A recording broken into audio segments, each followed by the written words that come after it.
Alright, hello everybody. Today's the day that we're launching the Kickstarter, and I want to give you some information about what you can expect from each tier and how to get involved, how to play the game, all that good stuff. Forgive this, last night I was catching up on making sure the latest rules were the version that I wanted most people to see, and I tried to get enough sleep, and then my daughter decided today that she was going to throw a fit because she got dressed last among her sisters. So I'm up now.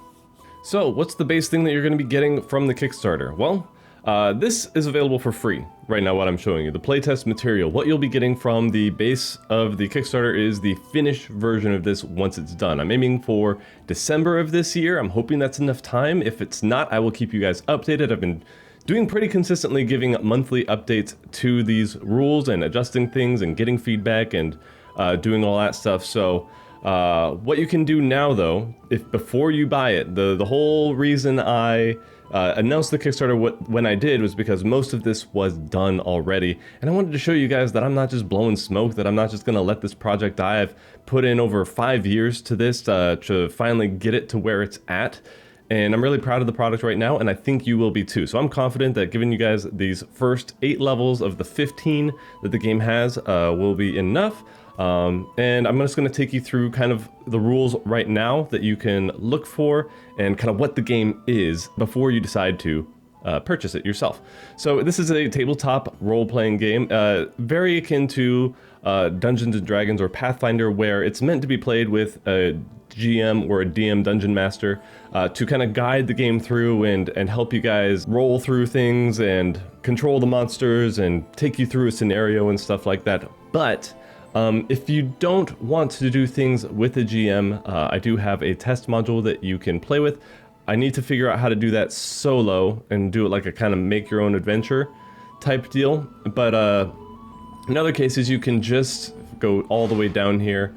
Most of the monsters here have this behavior chart, which will be updated and stuff. But basically, if you wanted to throw yourself into combat with a few different creatures, you'd use these behavior charts, roll dice to see what they're going to do. You have some different criteria here on their health levels, if they've got more than one unit surrounding them, and then what's around them. And then, of course, we've got things here with their traits, their abilities, that you can kind of see. We've got Alpha Wolf here, which is more of a boss monster. You've got Goblins, which is a grunt. You've got the Wolf Rider, which is a bit higher level, and then you got the Hobgoblin, all the way up to things like Troll, which is meant for the higher level stuff. So I tried to put some thought into this. If you don't have a GM, if it's hard to get groups together, then you can still put a character together and see how you do just rolling dice against these things. Again, it will get better as we go on. But for now, you can go through here the update notes, all the things that I changed recently, added all of the advanced classes up to level 4. That's another thing that I'll talk about right now, the leveling system, 15. It is not like Dungeons and Dragons in this case, where level 15 makes you overpowered and broken, and you're really not supposed to reach that ever unless the game is over. Or I'm not super familiar with a whole bunch of D&D campaigns, but I know that most DMs don't seem to want their players to be at that level. This game, I intend for you to get to max level. There's going to be plenty of stuff interesting enough to keep you engaged every step of the way, but it's going to be like, if you guys are following me from Final Fantasy XIV, it's going to be like level 50 in Final Fantasy XIV. It's going to be a fully fleshed out kit, and then you'll be able to continue going on adventures without being able to face roll everything. You know what I mean? Goblins, of course, you're going to one-shot, no problem. Sorry for the allergies. I'm going to be sniffly here. So you've got all the tips on how to make your character, what the stats do. The stat bonuses are what you would call modifiers in other games. If you have a certain level of stats, you get a +1, 2, 3, 4, or 5 if you hit the threshold. And then we've got, I need to update this. This is wrong. This should be 4, 5, and 6. So I knew I was going to miss something in there. We've got our 8 races. So we got our Safari here, which are kind of a cross between humans and elvish types, long-lived people with magic affinity. We've got your typical elves, more enchanted forest types, got some vine-like veins that you can see on there that are, what are those about? That are more like roguish, dwarves, dwarves. Gonna be more of your fighter types. We've got the Fent, which are another caster, but they're one of the shorter races. Wanted to give some variety there. We've got Lycans, which are a taller, beast-like race. Again, more roguish is the intention for them, but you can play however you want. With this Vindari, or the larger race, they've got these bony protrusions that I wonder what's going to happen to that in the later levels. Again, more of a the fighter-ish types tend to Tori, the same. These are the counterparts to the Vindari. Then we've got our Anzu, our bird people, which are more unlike I always envision them to be a little bit more monk-like. So fighters, but the light armored type. You'll see down here we've got different stages. So what you'll be able to do with leveling is that you gain a character level and you either put that towards your class or your race. Every 5 levels of your character, you get to put one of those levels into your racial, up to 3. I might upgrade this to 5 different ones and make it a little bit more diverse. But basically you're going to be putting levels into one or the other depending on what you want your character to be. And different races are going to have things that they excel at, things, bonuses that they get, like Anzu, Tenatori, Vindari, all get their wings. Need to get art without their wings because it's something that they gain later on. They're not always there, but once you get it, you have it. So, and then stage 2 and 3, since we don't have level 10 and 15 available yet, that's going to be a secret. You're going to have to find out when you get the early access playtest stuff. Now, of course, one of the more obvious questions is, how is this game different? What's new about it? Why should I be interested in it?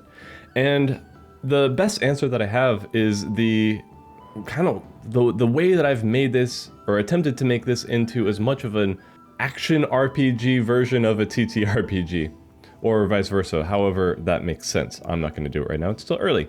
But what happens here, if we go up here, we got our resources here, down at page 66, it's the stamina system. So the way that I envision combat or interactions to work is not so much you take a turn, I take a turn. There's still a turn order. There are still things that you can only do on your turn, but you are not done interacting with the game world, with other characters, other units, when your turn is over. And stamina is where that comes into play. A lot of other games use like action points or whatever, and they're really into the simulation of this is all in 6 seconds. I'm not really adhering to something so stringent.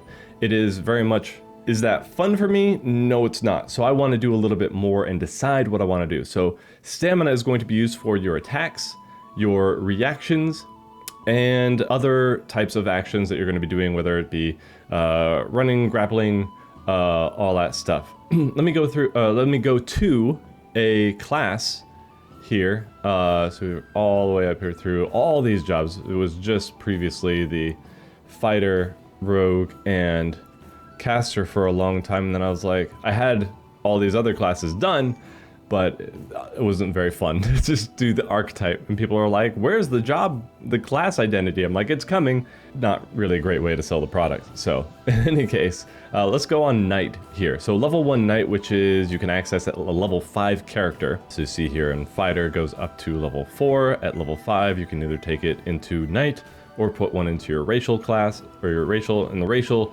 isn't only at 5, 10, 15. It can be at any point later on, as long as you've kind of unlocked that threshold there. So in any case, let's see here, we have 60 health and 11 stamina. Now most attacks on a base level are going to be, if you're having like an open hand thing and you're just going to punch something, around 2 stamina is what that's going to cost. And then you have your reactions, which is dodging, which is 2 stamina, and you roll against the enemy's attack rating. So into my next point, no roll to hit. I despise that in games. I'm not saying that it's a bad thing. A lot of people really enjoy it. A lot of people really don't like defense in these kinds of games because that's boring to them. I really don't like rolling the dice anytime just to see if something happens every time in a game. So I made, if you're going to miss, it's because the other class, or the other unit, sorry, did something to make you miss. There was something that they spent. There was an action that they took to make that happen. And you can exhaust their resources until you are ready to actually make like a big hit and guarantee that that's going to go through. So far, that's been working really well with my players. That has been play tested. It is going well. If you don't like it, that's okay. You don't have to, but this is, if that's something that's been bothering you as well, that's kind of what I've been going for in this game, to not just copy every other game, but to take the things that I've found got in the way of my fun, and then reimagine those into other things that I found a little bit more engaging. So down here, this is a very basic weapons list. So we have expertise in certain classes. Up there, you probably saw expertise 3, 2, 3, goes up to 4. I haven't added rare weapons yet. That's going to be at the end of this month for this update, which will be free for everybody. So expertise 1, you take that the bonuses that I showed earlier, add that to the attack rating and the damage of the weapon. That'll be at level 2 here. And then level 3 just takes those and puts it into uncommon weapons, just so that there's like a progression. Always like progression, that seems fun. A little something to unlock every now and then. You have this kind of small on here. You'll be able to see it a little bit better on your screen if you look at this yourself. So say the long sword here requires 5 stamina. I still took the versatile aspect, so you can use it with 1 hand or 2. That's what these 2 different numbers are. But you come up here, and that's why it's like, well, what if a rogue has the way that that archetype is built, so they have a little bit more stamina? So what's stopping them from just going in and taking these much bigger and heftier weapons? Well, one, not as many of these have the crit rate. The lower dice crit is rolled by the maximum damage number. So if you roll the maximum damage on the dice, you get to roll it again. That's a crit. So lower dice, higher crit chance. That's another thing that I handle there. So but since this expertise lowers the stamina cost by 2, this longsword becomes only 3 stamina to spend, whereas it would cost a rogue or a caster 5 to get the same thing. And most of these are parsed out to be about 2 or 3 damage per 1 stamina spent, so it's balanced a little bit, of course, aside from the crit rate that I mentioned earlier. And of course, different fighting styles from different jobs are going to make certain weapon types a little bit more appealing. So on to the thing though of roll to hit. Instead we have an attack rating. So this is the likelihood that a weapon is going to hit you. And that is added to by either your dex if you're going with dex weapons here, or your strength if it's a strength weapon. So right here, say you have a strength bonus of 2, this attack rating for an open-handed attack is going to be 14. What the receiver then does, if they have the stamina to spend, they spend the 2 stamina, then they roll the d20 plus their dex modifier, or their dex bonus, using all these terms together. Bonus makes more sense, that's why it's bonus instead of modifier to me. And then if they roll greater than that 14, or they roll the 14 or greater, then they dodge the attack and they avoid incoming damage. You can also spend 3 to block if you have a shield, or if you have a trait that lets you block with a weapon that uses your full defense, and then you still take the hit, but it nullifies a lot more damage. Otherwise, if you get hit without blocking, without parrying, without dodging, parrying is kind of the same thing, attack rating, but you are swinging your weapon back at them. Parrying is rolling a d10 and then adding your own weapon AR attack rating to it. And those are a little bit more high risk, high reward, because you're not moving out of the way, but if you succeed, then you knock their weapon out of the way and gives you the opportunity to counterattack. So spend the requisite amount of stamina to make another attack, and then they can still then parry it. So, or they can dodge, parry again. So it's very much a back and forth. Even though it's the enemy unit's turn attacking you, you can make a reaction to it, go back at them, they can react to that, go back at you. And so it's, to me, a lot more engaging, where people are rolling their dice, but everybody's making a decision every step of the way. And like I was saying earlier, getting hit normally takes half of your defense from your armor down here. You have different armor expertises as well.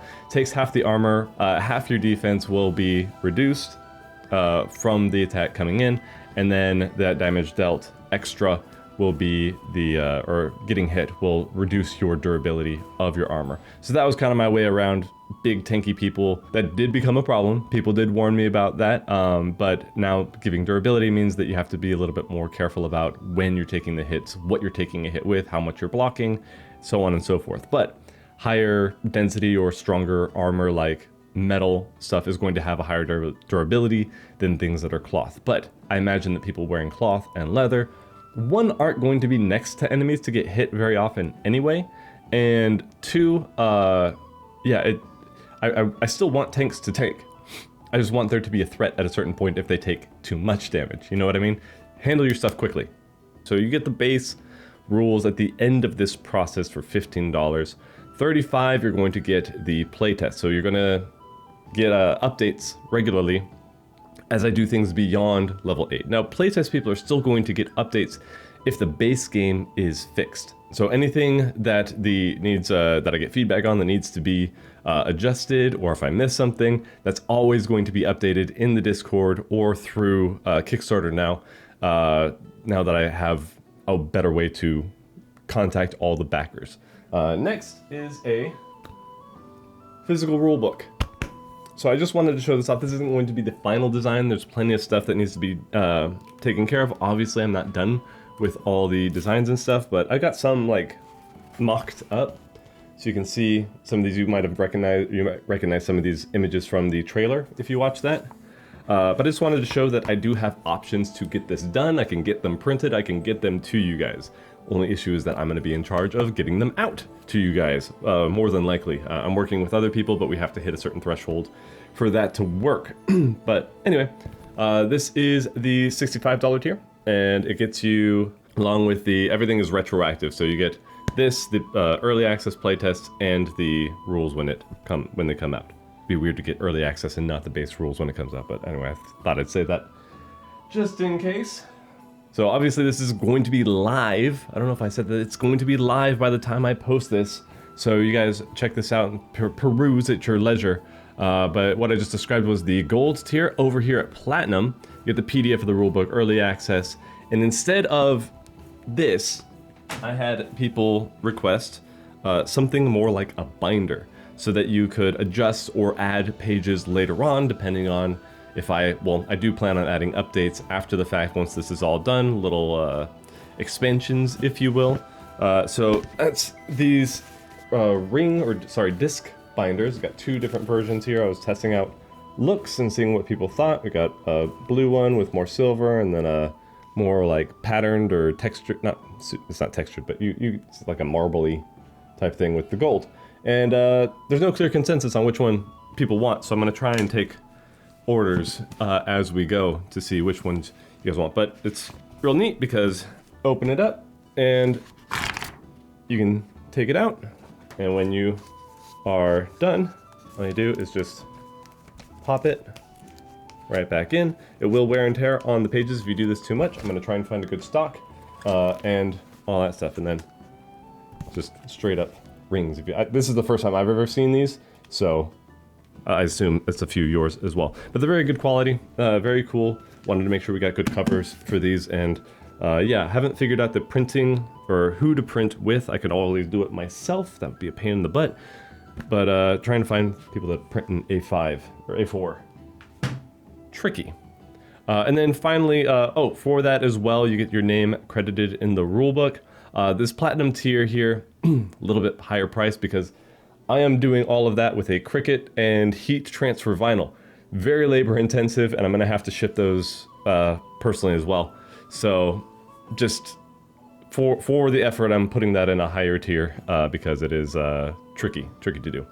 And then of course the adamantite. This is the go for broke, over the top tier that was requested in the Discord. I'm not trying to get greedy, but people were like, just have a big tier that people can donate to or people can support in. So this is what I made. It's going to be the rulebook binder, everything before that, the PDF, the early access, your name in the rulebook, and this is a very limited tier. I will have NPCs in other test modules or other standalone modules written by me, written into the lore of the world. So once you guys subscribe or support or back to this, you can give me your details, all the stuff about your different characters. You can wait as well. You can back now and then wait a few months to get used to the rules, build up a character, play it in a campaign with your friends, and see, what really speaks to you, and then give it to me. Hopefully not in November, but in a month or two is fine when you get the chance to familiarize yourself with everything. Now then, if you guys are interested in just the playtest, you want to try this out, I will have a Google Drive link in the description for you guys to download, but that won't update all the time. Obviously, backers are going to get updates, but you have to be a backer for that. So you can join this Discord. There's no obligation to anything. You go over to the roles. You can choose to be a GM, or when I do, there's a thing called there's stage options that they added in Discord. There's a stage pass role if you want to be notified when I go live for those, when I do certain updates or talk about things, which hasn't been much recently, but it is an option there if you guys want it.